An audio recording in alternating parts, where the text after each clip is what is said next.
안녕하세요. 송광학교입니다. 전세 사기 때문에 전세 기피 현상이 심해지고 있는데요. 그런데 7월부터 전세 사기 방지를 위해 바뀌는 게 있다고 하더라고요. 그 내용에 대해서 바로 알려드리겠습니다. 우선은 전세 사기를 막기 위한 공인중개사법이 드디어 바뀝니다. 24년 7월부터 시작이 된다고 하는데요. 우선은 선순위 권리 관계에 대해서 제대로 체크를 할 수가 있어요. 임대인이 미납한 세금이 있는지, 확정일자를 먼저 받은 세입자가 있는지, 등록된 전입세대가 몇인지 등 알려줄 수 있는 거죠. 이런 거를 알려줘야 되기 때문에 이 기존에 비해서 훨씬 전세 사기 당할 확률이 적어지는 거죠.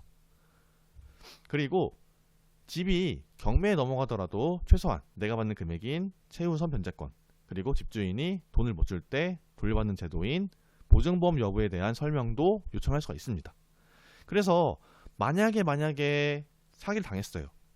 그렇더라도 경매에 넘어가더라도 최소한 내가 받는 금액이 얼마 정도 되는지, 그리고 보증보험 여부가 되는지, 보증보험 가입이 가능한지, 이런 거에 대해서 이제 요청할 수 있기 때문에, 만약에 이렇게 체크를 다 하셨는데도 불구하고 사실 사기라는 게 100% 막는 건 없잖아요.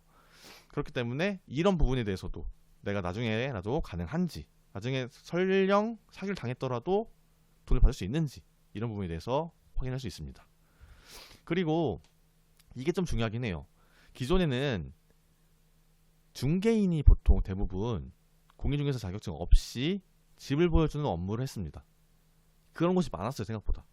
그런데 집을 보여주는 업무 같은 경우는 사실 자격증이 있는 공인중개사여야 되거든요. 바로 중개보조원이어야 돼요. 근데 말 그대로 중개인은 공인중개사 자격증이 없기 때문에 단순한 사무 또는 매물 안내만 해야 되거든요.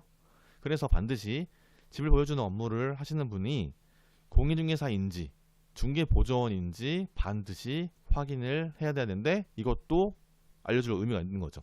그래서 이 부분도 반드시 물어보셔야 될 것 같고요. 그리고 약간 전세 사기랑은 좀 다르긴 한데 관리비를 올려치는 경우도 있다고 해요, 많이. 그래서 이 관리비 올려치기 방지를 위해서 관리비 총액, 청소비, 전기세 등 세부 내역, 고지서를 따로 주는지 등등, 이런 것도 이제 문의할 수 있다고 합니다. 그래서 이렇게 여러 가지를 문의할 수 있기 때문에 기존에는 사실 그냥 넘어갔던 부분이 있거든요. 근데 이런 부분을 세세하게 요청할 수 있어서 전세 사기를 기존보다는 방지가 가능하도록 한다고 하니까 조금 더 나은 세상이 됐으면 좋겠습니다. 지금까지 바뀌는 공인중개사법에 대해서 안내드렸고요. 영상이 괜찮았다면 구독, 좋아요, 알림 설정까지 부탁드릴게요. 감사합니다.